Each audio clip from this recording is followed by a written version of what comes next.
Construire une industrie touristique plus résiliente, inclusive, équitable et durable. C'était tout l'objectif du sommet des leaders du tourisme durable.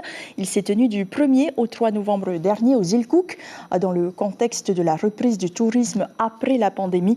Cette rencontre entre les pays du Pacifique était une occasion importante de discussion pour un engagement de haut niveau sur des voies innovantes et le partage des meilleures pratiques et des leçons apprises.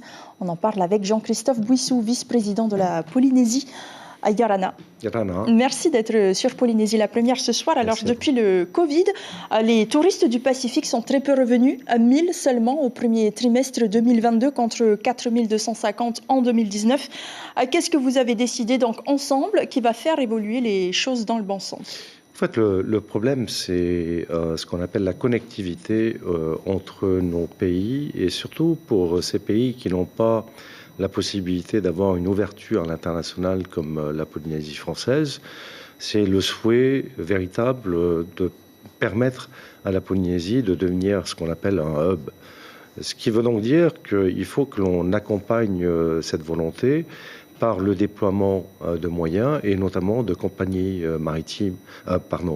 aériennes régionales pour permettre au fait de desservir ces pays. Et est-ce que ces États ont les moyens de mettre en place, de développer l'industrie du tourisme dans leur pays avec la Polynésie ? Si vous prenez par exemple le cas des îles Cook, les îles Cook avait une délégation de service public avec la Nouvelle-Zélande, et cette délégation de service public autorisait le gouvernement à payer la Nouvelle-Zélande $1 million mensuellement, ce qui représente quand même une somme importante. Et c'est aussi le cas d'autres pays. Donc ce qu'il faudrait aujourd'hui, c'est un peu leur souhait, c'est que nous puissions autour de la table discuter pour voir comment est-ce que la Polynésie, au travers des moyens de ces pays, c'est un marché quand même très important de plusieurs millions de personnes et qui pourraient transiter par chez nous, rester un tout petit peu chez nous aussi, puisque c'est un peu le but. Et avant de repartir sur les États-Unis, sur l'Amérique du Sud ou sur l'Europe. Alors le tourisme durable, c'est une volonté affichée du gouvernement, c'est écrit noir sur blanc dans la feuille de route du Fari Amanihini 2027. Problème en Polynésie, l'adduction en eau potable et la gestion du traitement des déchets. Comment on fait pour répondre aux normes internationales ? D'abord, il faut savoir quand même que l'eau potable est de plus en plus mise en œuvre dans les communes. Bon, cela reste toujours un problème dans c'est toujours un problème, mais si l'on considère en nombre de populations, 3/4 de la population vivent sur l'île de Tahiti, Moorea. Et puis si on considère aussi les îles sous le vent, ça représente 88%. Donc c'est quand même très important et la plupart des hôtels se trouvent dans cette région. Si l'on va un peu plus loin, c'est surtout le problème des Tuamotu où l'eau potable manque. Et c'est donc aujourd'hui l'eau pluviale, même filtrée, qui est mise en œuvre d'une manière un peu individuelle. Donc il faut continuer à investir, si vous voulez, dans ces domaines-là, les lentilles d'eau, et surtout d'avoir un système qui permet d'éviter de devoir, taper dans cette lentille et faire en sorte que l'osmose ne puisse plus se produire. Ensuite, sur les questions de déchets, nous avons pris une décision il n'y a pas très longtemps sur le plan maritime de permettre le transport des déchets sur Tahiti à des tarifs qui sont beaucoup plus abordables pour les communes. C'était surtout ça le problème.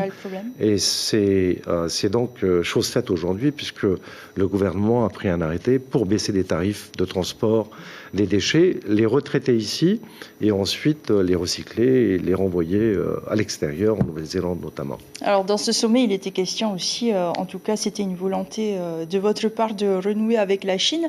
Est-ce que ce n'est pas malvenu ou en tout cas envoyer un mauvais message à la France ou aux États-Unis en pleine tension dans la zone Indo-Pacifique ? La position de la France, c'est la position de la troisième voie, c'est-à-dire que nous ne sommes pas ni alignés sur la position américaine, ni alignés sur la position chinoise. Nous sommes alignés sur une position qui est de dire simplement nous ne voulons pas de guerre dans cette région du Pacifique. Il ne faut pas rentrer dans une stratégie de bloc contre bloc. C'est bien ce que le président français, Emmanuel Macron, a expliqué, c'est-à-dire que notre souhait, c'est de continuer à discuter, de continuer à échanger avec la Chine, de continuer à entretenir des relations normalisées. Maintenant, tout reste à voir comment la Chine aussi se comporte au regard des pays limitrophes. Je pense notamment à Taïwan et aux autres pays qui ne sont pas très loin des côtes chinoises. C'est quelque chose que nous allons suivre de près, la Polynésie qui accueillera le prochain Conseil des ministres du tourisme en octobre 2023. Merci beaucoup. Merci à Jean-Christophe Buissou d'avoir été notre invité ce soir, donc le Conseil des ministres du tourisme qui se tiendra en même temps que le One Planet Summit pour les îles. L'information en continu sur Polynésie la première, Internet et réseaux sociaux.